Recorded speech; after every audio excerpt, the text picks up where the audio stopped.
This is just a quick video of a thing that I'm making on a whim. I found this in the garage while I was cleaning, so I got distracted. This is just like a little tray for something. I cut off the edges, turned it over, cut out some cardboard, and now I'm just going to glue gun it together and see what other parts I can cut out and put together. I don't know how detailed this video is going to be. I'm just going to film from time to time as I work on it, and we'll see how it comes out. Next, I just cut out a bunch of these little foam pieces. These I happen to use for making armor, but you can make them out of any kind of foam, even styrofoam. I'm just going to glue them together to make some steps.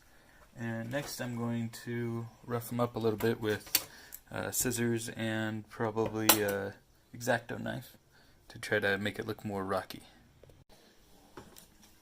Alright, so I've roughed these up a little bit, added some cracks and little chips in it. I'm going to take my heat gun, just kind of seal it all in.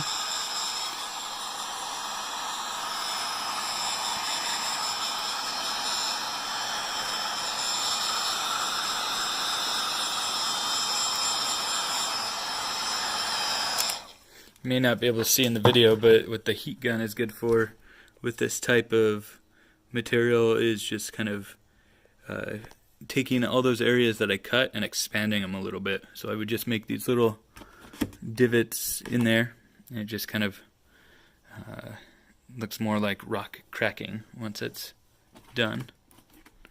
I've decided to just put some random things on the top here. Maybe this will be a small battlefield, but with a couple of kind of wall pieces and maybe some kind of shrine or statue in the center. The way I made these happen to be plastic that I made with a mold. How I made the original was I took little wood blocks, covered them in wood filler, and then I dremelled away parts of the wood filler in order to create these kind of brick-like shapes or rock-like shapes. Then I made a mold. The way that I made this little statue thing, this was just something I did on the side for somebody. I made a character for them to use out of a rubber bouncy ball, and then I just happened to make a mold of that. So this guy's a copy of that. I think I'll be putting that like a shrine somewhere over here in the center. That might be pretty cool. Before I add anything more to the top of it, I'm going to add some texture to the cardboard with this textured finish rock stuff. This is a technique that somebody, DM Craft, I believe, that YouTube, he does this a lot with his cardboard parts. I hate this paint because it gets clogged super easily, but it adds a pretty cool texture once it's on there.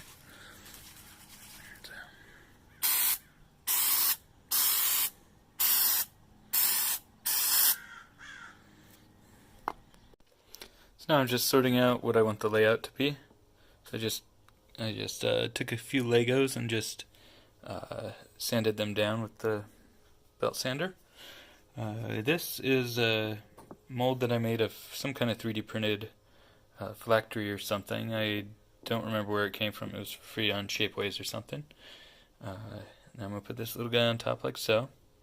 And I have a couple of these. These were interesting because they were originally these, but when they were still warm, I bent them into shape after molding them. Sorry, I can't show you that. They were just pieces that I had in this scrap box. But yeah, I think I'm going to put a little back wall there. And yeah, maybe I'll add some more things over here, but I'd like to have enough space for players to battle, and I might just draw a grid on it. So we'll see. I decided to pivot on using that little statue. I remembered I had these crystals that I bought off Amazon. They just come in a little bag. I just glue gunned a bunch together, and I'll probably put some kind of light or something beneath it. I tried it out with my phone flashlight, and it looked pretty cool. So either I'll use one of the Made with Magic boards that I usually use for D&D stuff, or maybe just some other kind of LED somewhere. Could be cool. So I am going to use one of these Made with Magic boards. It's just a little board with LEDs that can be controlled by one of the Made with Magic wands that Disney makes. They usually give these out at different conferences and things like that. I actually was on the team that, the Thai team you can see in there, that developed this board. I didn't have any hand in it myself, but I just have a handful of these left over. So once that goes into there, we're going to be able to have some cool glowing crystals that are actually controlled by the Made with Magic wands if you decided to do that. As for if you don't have access to one of these, they're just really handy. They're a little bit overkill, but for a couple bucks on Amazon you can find little simple LEDs that can turn on with the switch that you could put under this. So there will just be a hole cut there and probably a hole on the back so that I can access the power switch and the batteries for it. So I can slide this in and out. I might come up with some kind of Velcro or something so that the whole thing can slide out, so I can also use this for other things when I'm not using this. I couldn't film myself doing this because it required two hands, but I cut a couple of slits on the side here so that this can flop up. Put some duct tape in there to reinforce it. Then inside, you can't really see how I did it, but I kind of built a foam structure around the base of this, and I inserted the whole thing with glue on the bottom, and then I was able to press these in at exactly the shape that would fit this, so this just slots in really perfectly, and I can close the door behind it. So next I'll be putting a hole at the top there. There's a quick fitting of the lights in the hole cut out. And it looks pretty cool. This isn't a great pattern for glowing crystals, but I can set it to something nicer once I find the controller. Another option for the light is this is a cool little thing. It's just a couple bucks somewhere. I don't know where I got it. They use it for lighting. This would show up very bright beneath the crystals, and you could put a colored film over it to change it to whatever color you wanted. Next I'm just going to put some black spray paint. This is the same technique that DM Scotty uses with this textured paint, because then he can go back over with other colors and it gives a real nice dry brushing texture to it.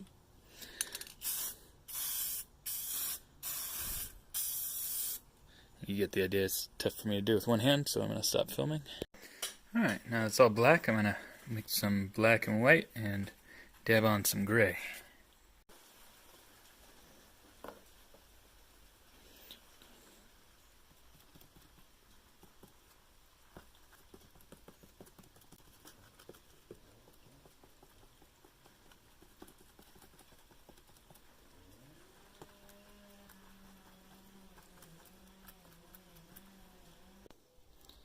So it's starting to get a little more color to it. So I've dabbed on just some grays and a few bits of brown. So I was thinking if I paint this brown down here in a future pass, where if people are walking up here, what's going to attract. So I was kind of doing brown trails of dirt coming up. I'll also be putting some plants and grass around the sides. But that's looking pretty cool so far. Next I'm going to put some wash around the corners. Just give these kind of greenish details around the corners and the cracks, just to help things pop a little bit and look a bit older.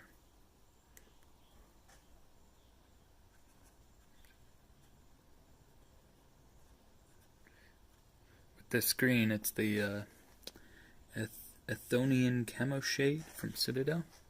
Almost kind of makes it look a bit like moss or something. So I'll kind of paint it as if it's going up the sides. That'll look really cool.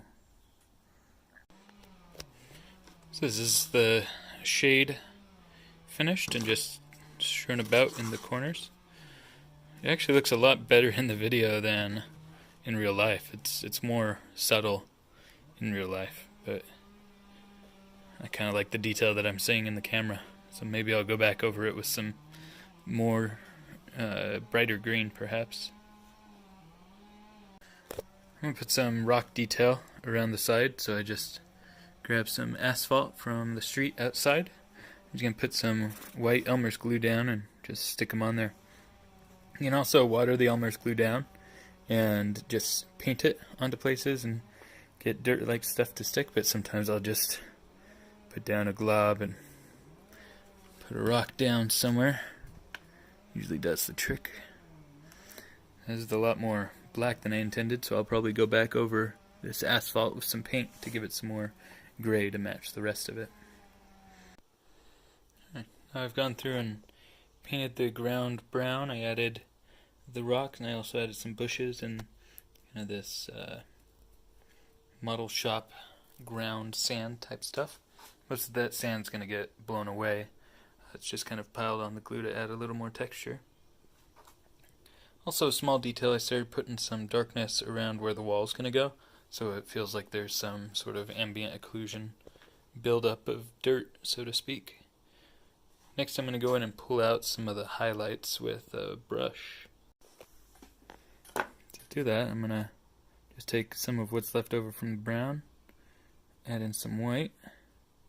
Generally, you're not supposed to mix it using the brush itself, but I'm just being kind of quick here. This is going to be a very quick dry brush over parts where I want to bring out detail.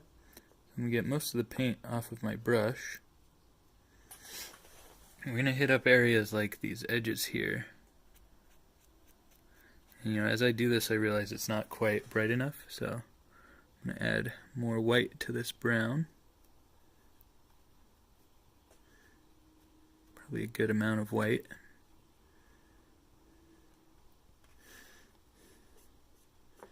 Yeah, this looks like a stone texture. That would be the highlights of this stone here. I'm just going to lightly go over edges here and just kind of dry brush to pull them out. You can see that makes it look a lot more kind of worn, and it also brings out a lot of these details. So you can see on the sides here too, if I lightly go across this nice texture, this will be a better example here. Lightly go across this texture here, it really starts to bring out the details that were thrown in by adding that first layer of textured paint. You can wipe it away as you need to as well. I've got everything glued in now, and the back wall is painted. And let's see what happens when I put the light in. Again, I've got this little controller here, flap in the back. I'm going to go and turn on some lights.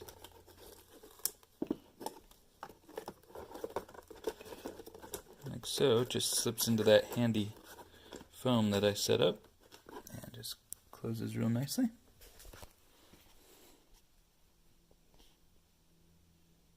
Yeah, LEDs never look good on video, but I'm really quite happy with how this looks in real life. See if I can focus on that light to... Yeah. But that's the idea, and hopefully we'll have a nicely filmed kind of product video of it. But that's about it. I think it's ready to play with.